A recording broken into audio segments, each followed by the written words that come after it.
Assalamualaikum warahmatullahi wabarakatuh. Laut ditundukkan untuk manusia.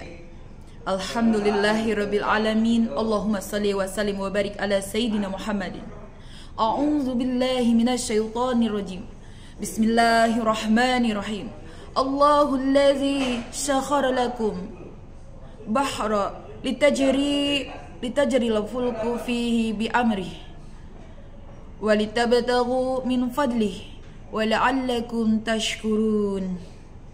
Allah yang menundukkan lautan untukmu agar kapal-kapal dapat berlayar padanya dengan perintahnya dan agar kamu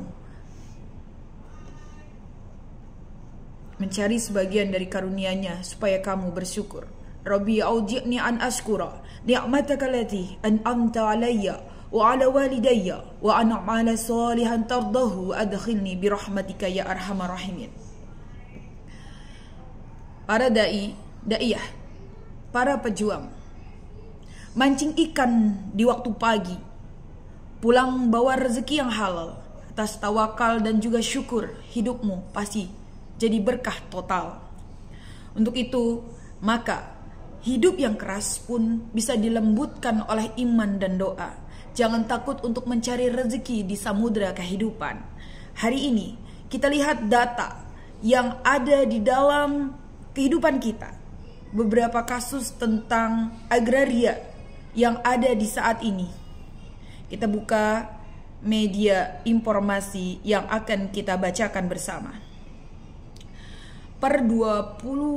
Per Juli 2025 berdasarkan data hingga pertengahan 2024, data agraria di Indonesia, luas wilayah daratan total daratan kurang lebih 1,9 juta kilometer, terdiri dari 17.000 pulau, sekitar 7.000 berpenghuni.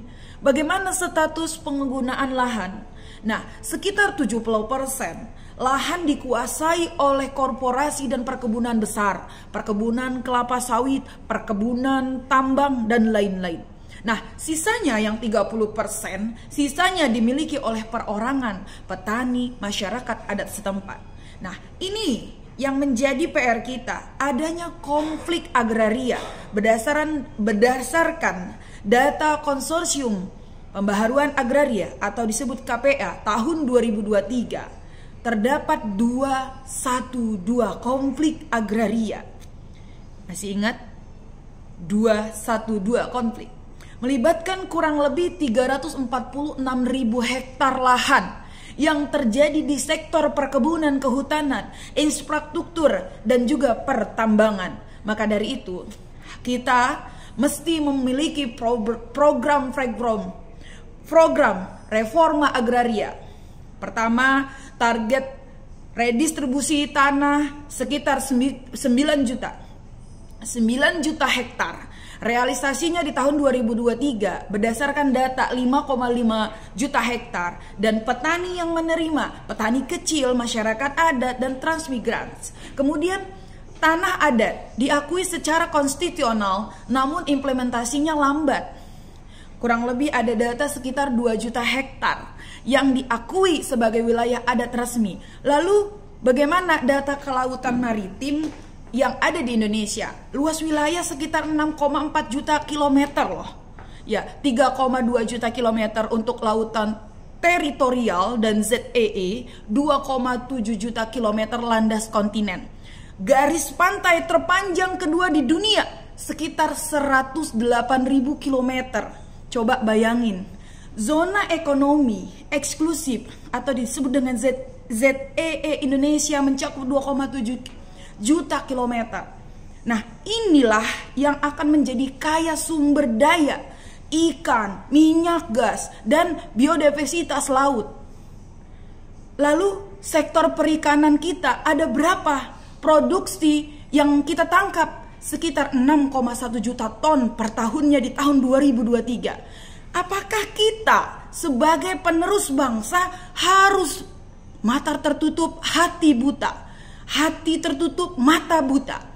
Produksi budidaya sekitar 17 juta ton per tahunnya. Indonesia adalah produsen terbesar perikanan kedua di dunia setelah Tiongkok. Masa kita harus berdiam diri agar kita memiliki potensi ekonomi biru atau blue economy?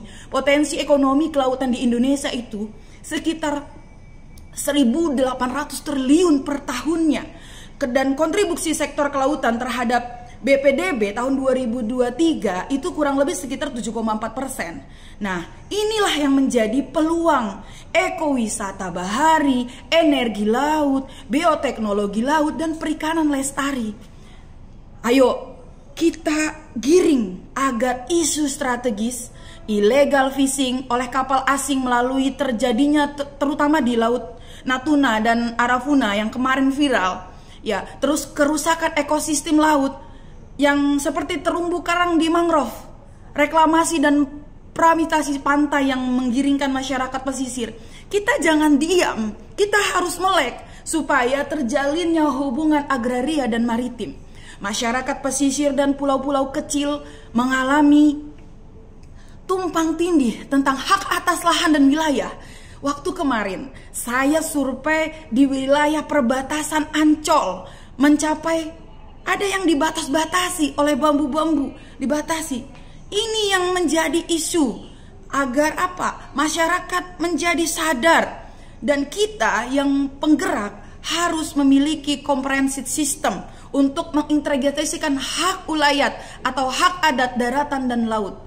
Nah, pentingnya implementasi One Map Policy, kebijakan satu peta.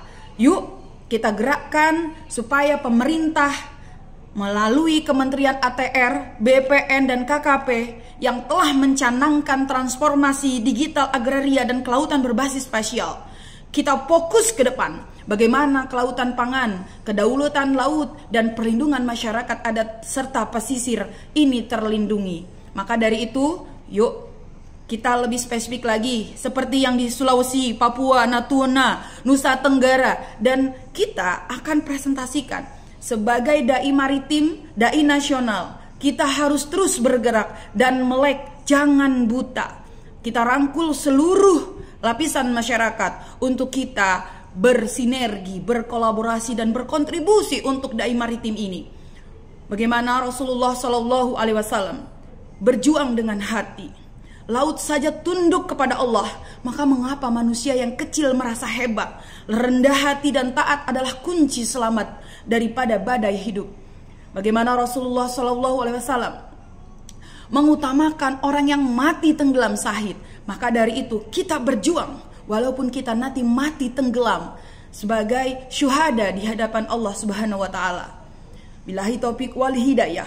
Semoga kita mendapatkan taufik dan hidayah sebagaimana Allah, atau seperti gelap gulita di lautan yang dalam, diliputi oleh ombak yang di atasnya ombak pula. Di atasnya lagi ada awan yang gelap gulita yang bertumpuk-tumpuk. Apabila seseorang mengeluarkan tangannya, tidaklah dia dapat melihatnya. Maka dari itu, perbuatan, ucapan, tindakan yang kita lakukan untuk negara maritim supaya kita terus bergerak dengan aktif dan komunikatif serta produktif. Maka dari itu, ayo kita bersama-sama bersinergi. Apa yang kita miliki, apa yang kita bisa lakukan, lakukanlah yang terbaik.